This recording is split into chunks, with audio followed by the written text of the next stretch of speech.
El título que tiene esta palabra para el día de hoy es el poder de la palabra. Me gustaría que cada uno de ustedes prendiera su cámara, ya lo dije al principio, pero me gustaría que prendieran, para así no me siento sola, porque soy la única, así que si pueden prenderla sería genial, me voy a sentir más acompañada. Como les comentaba, este título me impacta mucho porque si nos ponemos a pensar, realmente la palabra tiene un gran poder. Y no solamente estoy hablando de la palabra del Señor, sino que aún así hablo de las palabras que nosotros quizás escuchamos a diario, quizás esas palabras que nosotros también decimos, ¿no? E incluso acá en las escrituras, en su palabra, Él nos dice que nosotros tenemos autoridad a través de nuestra boca, de lo que nosotros decimos. Entonces tenemos que tener cuidado. Así que vamos a ver qué es lo que el Espíritu Santo nos va a hablar el día de hoy con este título que es el poder de la palabra.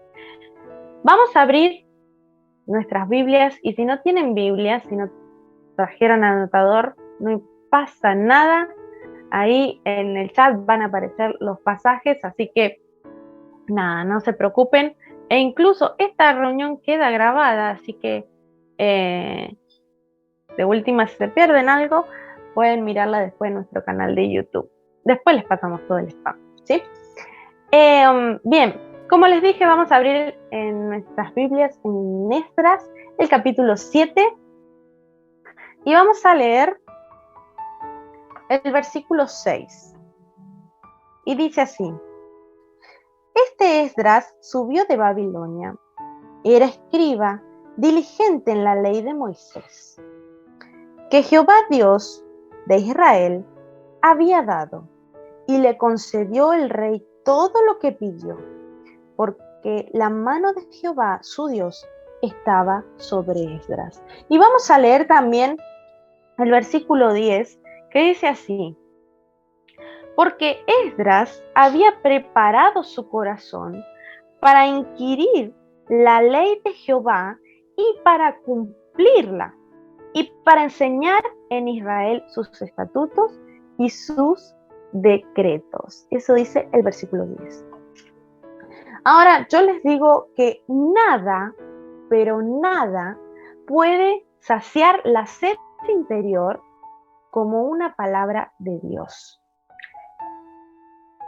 Muchas veces nosotros pensamos que nuestra paz, la tranquilidad la vamos a encontrar en quizás alcanzar nuestras metas, ¿no?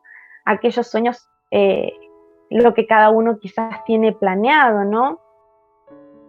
Pero lo que realmente ahí aviva nuestra alma, nuestro espíritu, es la palabra de nuestro Dios, una palabra de recibir de nuestro Padre, Señor, nuestro Señor, ¿no?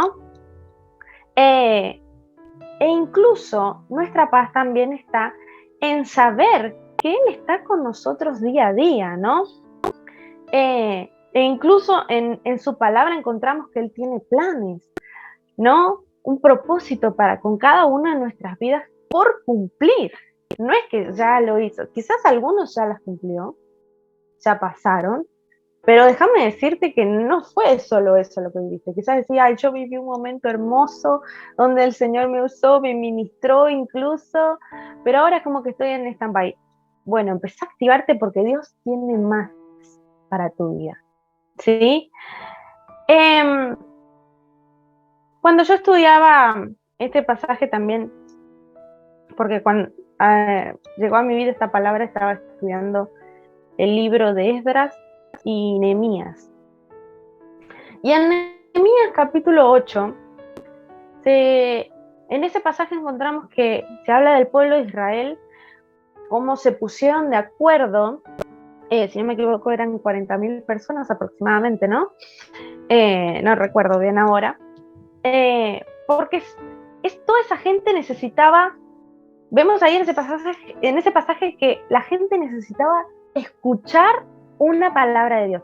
Les invito a que después busquen Nehemías el capítulo 8 para que lean esto, y se van a encontrar con que esas personas estaban sedientas, necesitaban escuchar que Dios le diera una palabra a cada uno de ellos, necesitaban tener esa tranquilidad, esa paz, ese descanso, de que Dios estaba con cada uno de ellos, ¿no? Necesitaban que la palabra de Dios llegara a su corazón, ¿no?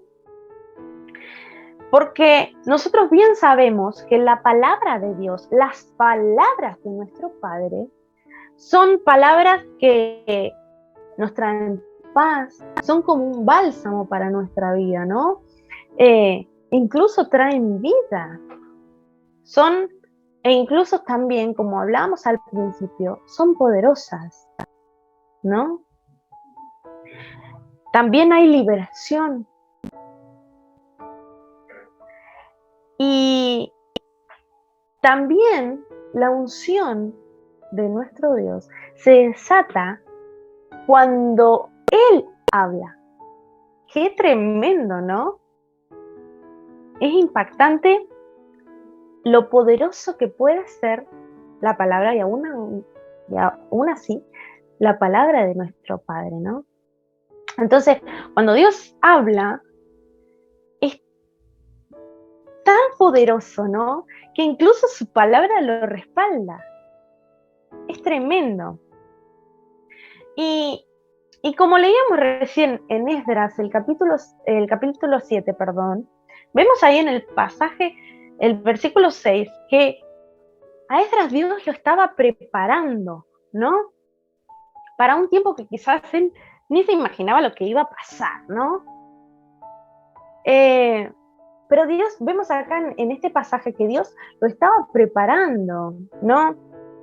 Porque Él vio en su corazón a alguien que seguía, que le amaba, que seguía su palabra, seguía toda su ley, ¿no? Como dicen en este pasaje, seguía la ley de Moisés, ¿no? Y que estaba dispuesto a cumplir lo que Dios tenía preparado para su vida. Necesitamos, así como Esdras, necesitamos tener esa disposición, que nosotros podamos tomar esta actitud que tenía Esdras, porque así como Dios vio en Esdras ese corazón, Él lo ve en cada una de nuestras vidas, lo ve en vos, lo ve en mí. Entonces nosotros necesitamos perfeccionarnos, que la palabra nos perfeccione, para que podamos entender lo importante que Dios nos ama a todos por igual y que Él quiere cumplir lo que tiene preparado para cada uno de nosotros, lo que nos prometió. Él no hace distinción de personas. Entonces que nosotros también podamos entender eso, de que no solamente Él ve en mí un corazón dispuesto para servirle, sino que también que vea un corazón puro. ¿Por qué no? Yo les quiero hacer una pregunta con todo esto que estamos hablando. ¿Acaso ustedes creen que Dios tiene favoritos? Pueden escribirme en el chat o pueden hacer reacciones. ¿Creen que Dios tiene favoritos? Que solamente elige, bueno, en este caso eligió un Esdras, quizás va a elegir al hermanito o la hermanita que está allá, va a elegir a mi amiga, a mi amigo y a mí no. ¿Creen que Dios tiene esos favoritos? No, ni ahí, dicen.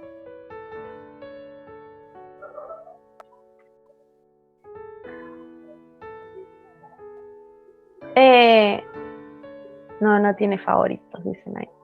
Muy bien. Esdras no era un favorito. Considero que no, totalmente. Esdras no era un favorito. Déjame decirte que él se ganó el favor de Dios, no un favoritismo. Qué tremendo eso, ¿no? Y qué hermoso. Y que nosotros también podamos entender que cuando entendemos justamente esto de que Dios no tiene favoritos, que todos podemos representarlo, todos podemos servirle, todos podemos ser usados por Él, nos da una paz tremenda y nos hace bien, ¿no? Saber que no somos un número más, sino que somos su hijo, su hija, ¿no? Saber que Él está con nosotros respaldando cada cosa que hacemos, decimos, ¿no? Cuando entendemos los planes que Dios tiene, como los tuvo con la nación de Israel, que como les comentaba ahí en ese pasaje que quizás estaban sedientos de su palabra, y el pueblo de Israel también pasó muchas dificultades, ¿no? Pero en un momento pasaron de la noche del llanto, pasaron a la alegría. Y como el pueblo de Israel que tuvo que pasar un quebrantamiento, pero vino luego esa gracia, que nosotros también podamos pasar por ese quebrantamiento, pasar por todo ese proceso, donde el Señor ahí es donde nos rompe, nos desarma, para poder rearmarnos de nuevo. Y ahí es donde viene de nuevo ese tiempo de gracia, ese tiempo donde viene el gozo y la alegría. Y vemos ahí las promesas cumplidas que Él tiene para con cada uno de nosotros. Tal vez, quizás pasaste muchas cosas hasta esta hora, hasta este tiempo. Quizás cometiste un montón de faltas, no sé, quizás, no sé cómo te sientas el día de hoy. Quizás sí, cometiste un montón de errores, no sé, pero déjame decirte que Dios camina igual aún hacia tu lado. Que Dios te perdona. Ahora, no, que Dios nos perdone no quiere decir que, bueno, voy a fallar todo el tiempo porque total Dios me perdona. No, que podamos aún así, quizás, bueno, a veces nos pasa que nos vamos a equivocar, pero que podamos tener esta actitud, bueno, Señor, acá vengo de nuevo, rompeme, que necesito ser hecha de nuevo para poder seguir cumpliendo tu palabra, tu propósito, de la forma que tú quieres que sea dada, ¿no? Y cuando vos tomás esta actitud, cuando empezás a entender todo esto que estamos hablando, como bien les decía, viene ese tiempo de gracia y ahí es donde vos pasás a otra dimensión. Ahí es donde vos empezás a caminar en otra dimensión. Ahí es donde se presenta otra realidad. Tenés sabiduría que el Señor te da a través de su palabra, ¿no? Y vas a poder entender incluso la vida de otra manera, ¿no? Vemos acá bien el ejemplo de Esdras, nuevamente. Esdras era un ejemplo de alguien que vivía, por ejemplo, en la oscuridad, en el anonimato,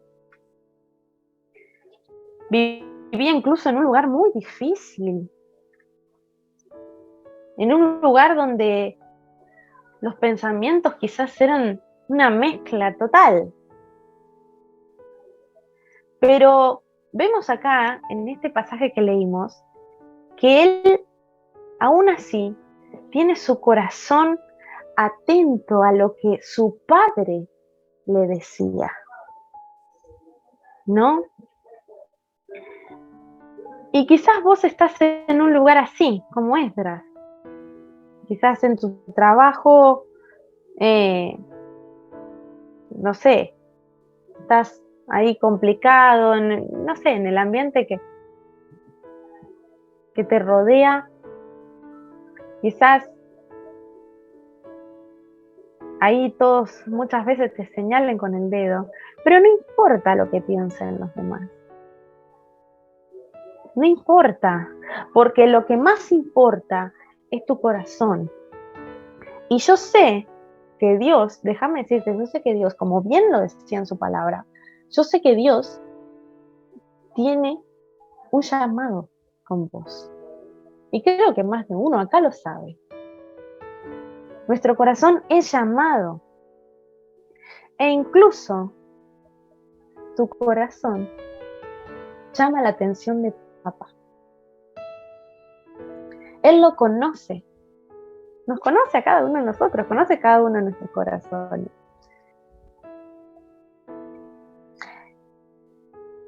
Las características de Esdras, para que podamos seguirla, quizás tomar el ejemplo, es que él era un hombre con el corazón preparado y determinado para glorificar a su Dios, a su Padre, que no se dejaba enfriar, cosa que quizás a veces, y hablo por mí también, dejamos que pase, nos enfriamos.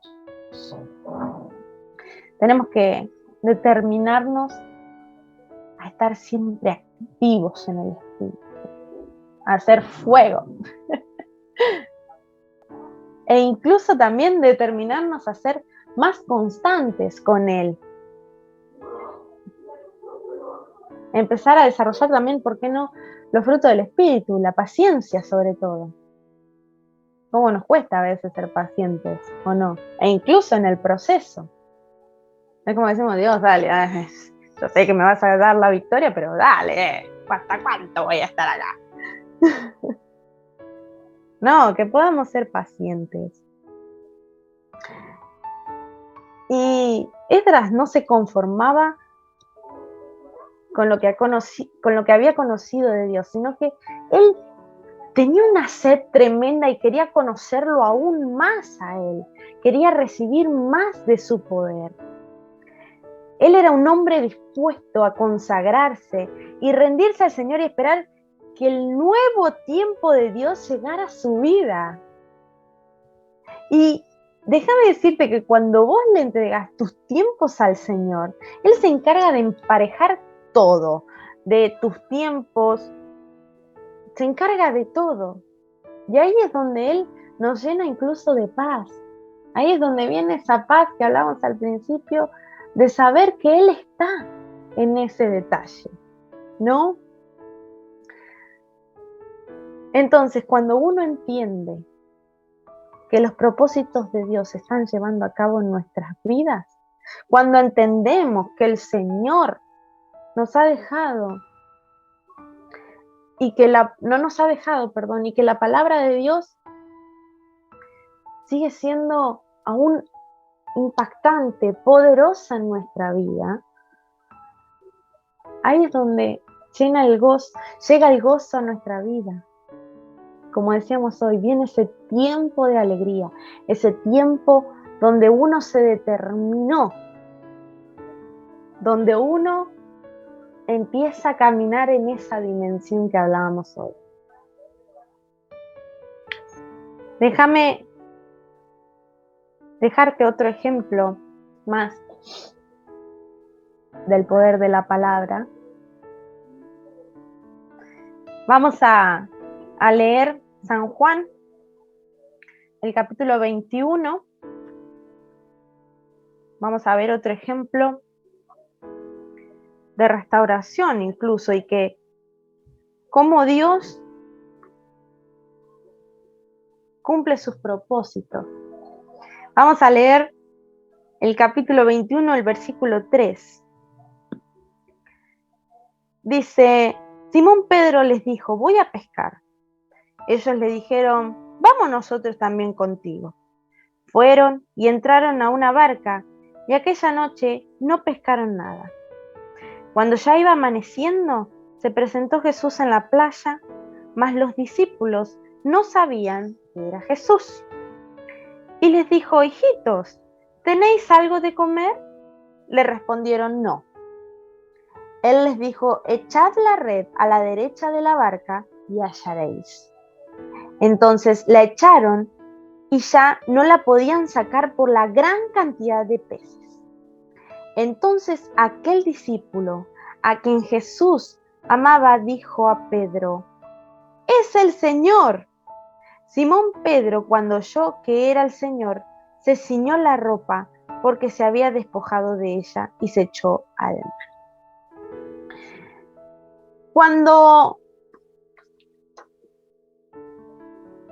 Pedro, luego de haber, esto pasa después de cuando entregan a Jesús, ¿no?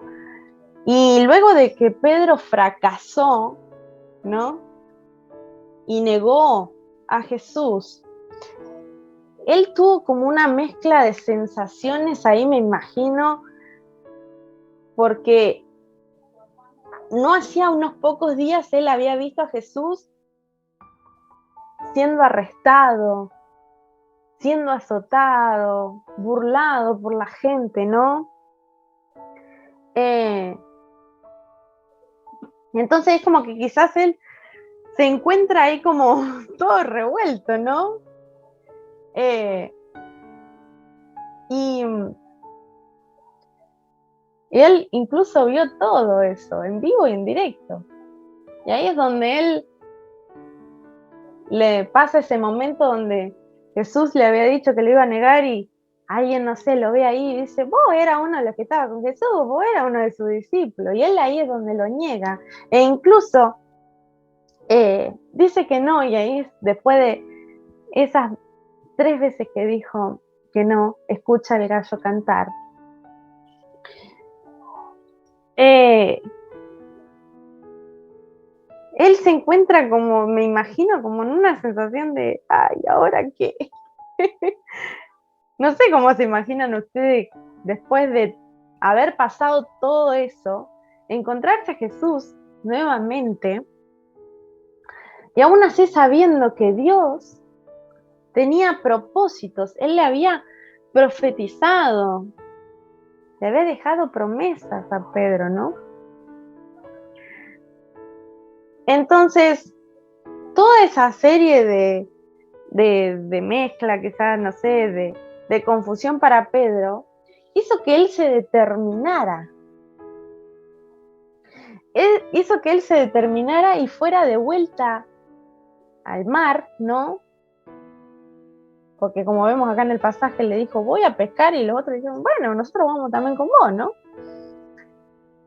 Y ellos estaban ahí en la barca y no pescaban ni aire siquiera. Y pasaron incluso toda la noche intentando pescar, aunque sea un pescadito. Y nada, no pasaba nada. Hasta que empieza a amanecer, ¿no? Y ahí es donde aparece Jesús, ¿no? Y ya un Jesús resucitado, ¿no? Ya había pasado por lo que tenía que pasar. Se le acerca y les dice: hijitos, ¿tenéis algo de comer? Y ahí es donde ellos le dicen que no, como leímos en este pasaje. Él le dice que prueben, ¿no? No, no le dijo que prueben. Le dijo que echen la red al otro lado de la barca.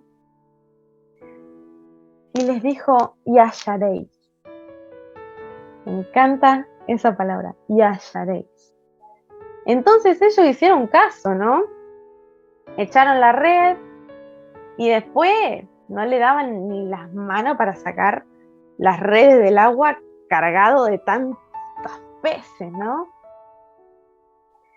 Entonces ahí es donde vemos el discípulo amado, dice la Biblia,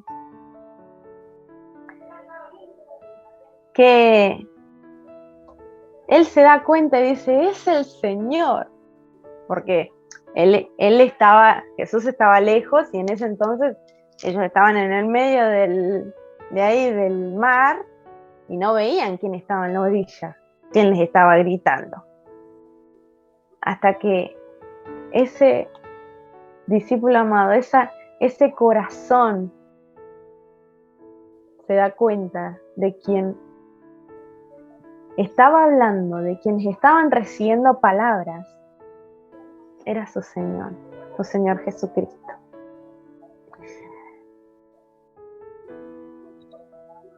Y yo quiero dejarte unos puntos acá que anoté. Y es que sabemos que Dios es fiel, ¿no? Sabemos y vemos, ¿no?, que Él nos ama. Y sabemos que quizás le fallamos, no sé, quizás no, y te aplaudo. Pero a veces le fallamos, pero Él aún así permanece fiel. Y qué lindo es saber eso, ¿no? De que aunque nosotros le fallemos, quizás a veces, como comentábamos hoy, dejamos enfriar nuestro corazón, nuestra relación con Él, pero Él aún así está cada día buscándonos, esperándonos con los brazos abiertos, ¿no? Permanece fiel. El principio de toda victoria se basa en la restauración. El principio de toda victoria espiritual se basa en la restauración. La primera restauración que nosotros tenemos que tener es con Dios. No podemos restaurar nuestra relación con otro, con otra persona, si primero no restauramos nuestra relación con Dios. Es muy fuerte esto. Quizás, no sé si en este momento, no sé, justo te peleaste con tu mamá, tu papá, con un amigo, amiga, y aún así también estás mal con Dios, vos no podés arreglarte con tu amigo o amiga si todavía no te arreglaste con papá. Es tremendo. Así que el primer paso de toda victoria en nuestra vida espiritual es la restauración con nuestro Padre Celestial. E incluso nos pasa que muchas veces no podemos, cuando nosotros no estamos bien con Jesús, con nuestro Padre, e incluso, no sé si les pasa a ustedes, pero no podemos incluso llevarnos bien con los demás. ¿Me pasa a mí sola o incluso les pasa a ustedes? No podemos llevarnos con las personas que están en nuestro entorno, porque no nos estamos llevando bien con nuestro Dios. Y es elemental llevarnos bien con nuestro Dios. ¿Me pasa a mí sola? ¿O a ustedes también les pasa? Capaz que me pasa a mí sola, ¿o no? Así que qué importante que podamos llevarnos bien con nuestro Dios. Y después de leer el pasaje acá de Juan, me encanta porque me ministraba el corazón y me daba cuenta de que después, luego de toda la resurrección que Él tuvo, a la primera persona que Dios quiso ver fue la persona que lo negó. Y la verdad a mí me ministra porque digo, qué tremendo, porque quizás Pedro se sentía terrible por haberlo negado, pero aún así él siguió amándolo, siguió compartiendo su palabra, siguió sembrando, ¿no? Siguiendo lo que él había encomendado. Pero quizás Pedro ahí tenía como una cosita pendiente, ¿no? Tal vez no sé. Pero me encanta porque Dios deja el claro ejemplo de restauración, ¿no? De reconciliación.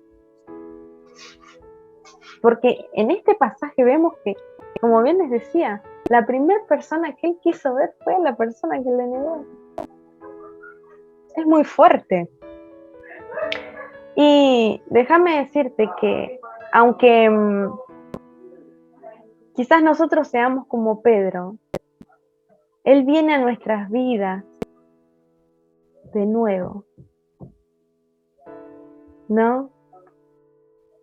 ¿Cuántas veces nosotros estamos ahí, miti con él? A veces, e incluso actuamos de una forma muy poco espiritual.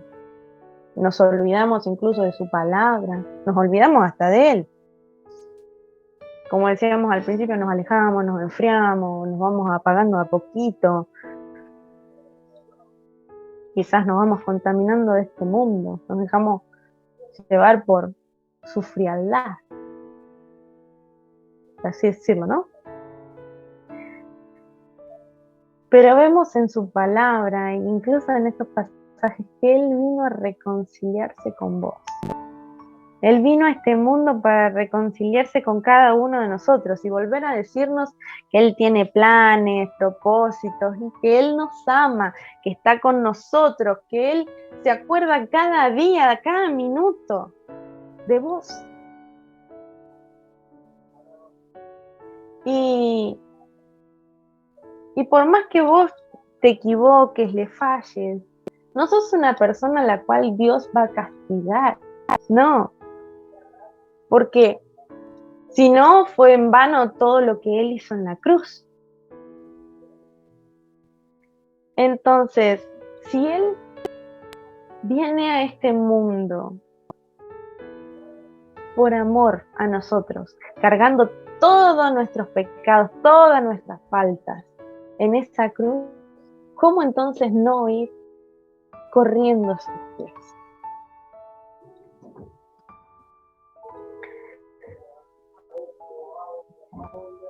Cuando estudiaba este pasaje también de San Juan, el capítulo 21,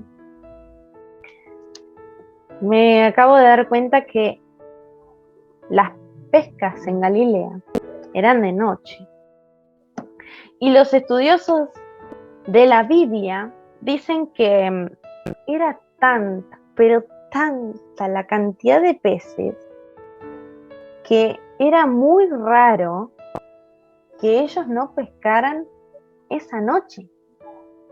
Porque las pescas justamente en la noche los peces salían, todo, y por eso iban a pescar de noche, porque era, por lógica, aunque sea uno o dos peces se llevaban. Pero ellos no pescaron nada, estaban ahí nada. Y quizás también Pedro, sus compañeros, se sentían frustrados, ¿no? Porque no, quizás ellos, ¿por qué no oraron de, che, Señor, que podamos pescar aunque sea un pescadito? Y no pasaba nada.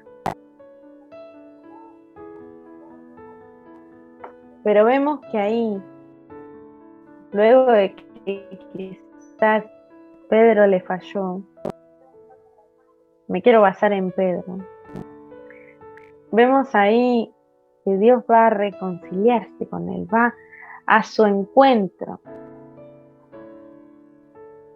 Y en el momento en que Jesús les dice que echaran las redes a su derecha de la barca, esas palabras que Jesús les tiró, algo pasó.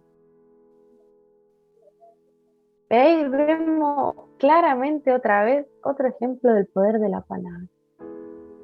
En el momento que Jesús dice esas palabras, automáticamente pasa algo. Entonces, en este momento, déjame decirte que a través de la palabra que estás escuchando el día de hoy, algo en tu vida va a pasar. Ya, ahora, en este momento que estás escuchando,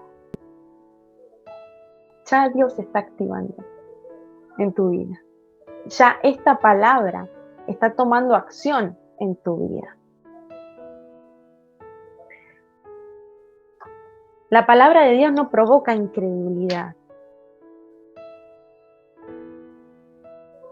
No, al contrario, provoca que tengamos más fe en Él. E incluso su palabra, como bien decíamos al principio, su palabra trae vida, trae liberación. Muchas veces nosotros queremos cambiar todas las cosas a lo humano, ¿no? Pero quizás, no sé, vas a hablar con tu amiga, amigo, incluso vas a un psicólogo. No está mal. Pero quizás nosotros queremos encontrar la respuesta, la resolución en eso, y no. Porque la respuesta no es hablar con otra persona. La respuesta es una palabra, tan solo una palabra de nuestro Dios.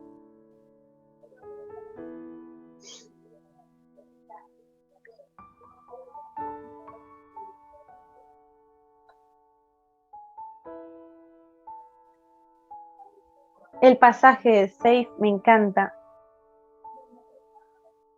porque es realmente impactante cómo Dios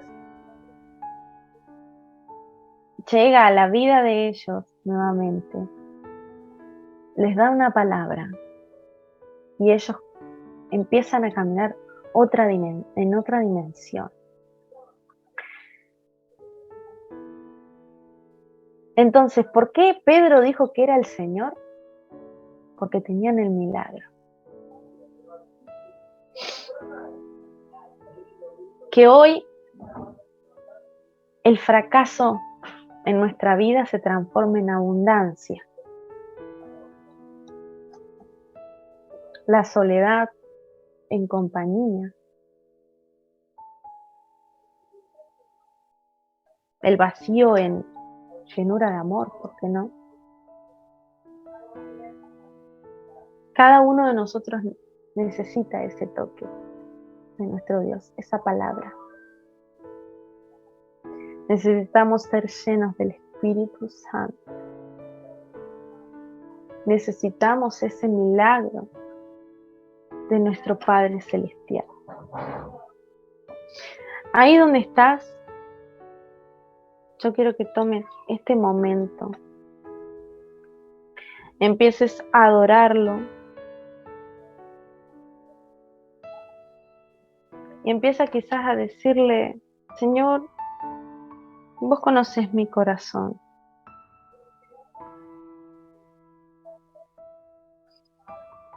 Señor, en este momento te entregamos nuestro ser. Gracias por la palabra que hemos recibido el día de hoy. Gracias por tu palabra. Gracias porque tu palabra nunca llega vacía, Señor. Tu palabra siempre toma acción en nuestra vida y sigue causando esa revolución en nosotros, sigue quebrantándonos, transformándonos, perfeccionándonos para tu obra, Señor. Oh Señor, gracias. Gracias por ser tan amoroso con nosotros, por tu fidelidad. Porque aunque nosotros te fallamos, tú siempre estás ahí con nosotros, esperándonos, con los brazos abiertos.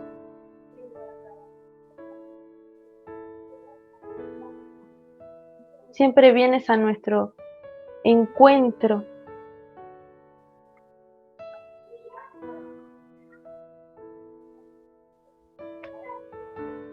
Gracias, Señor, por tu presencia. En este momento, Señor, ayúdanos. Genera en nosotros una sed para que podamos buscarte aún más. Esa sed de querer conocer más de ti, Señor. Esa sed de querer buscarte constantemente.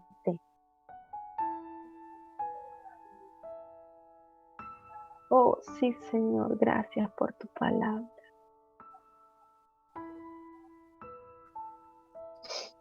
Gracias, Espíritu Santo, por tu palabra. En el nombre de Jesús te entregamos todo nuestro ser. Yo te entrego la vida de cada uno de los que están aquí conectados en el Zoom, aquellos que están escuchando tu palabra, Señor. Guárdalos y líbralos de todo mal, Señor. En el nombre de Jesús. Amén y amén.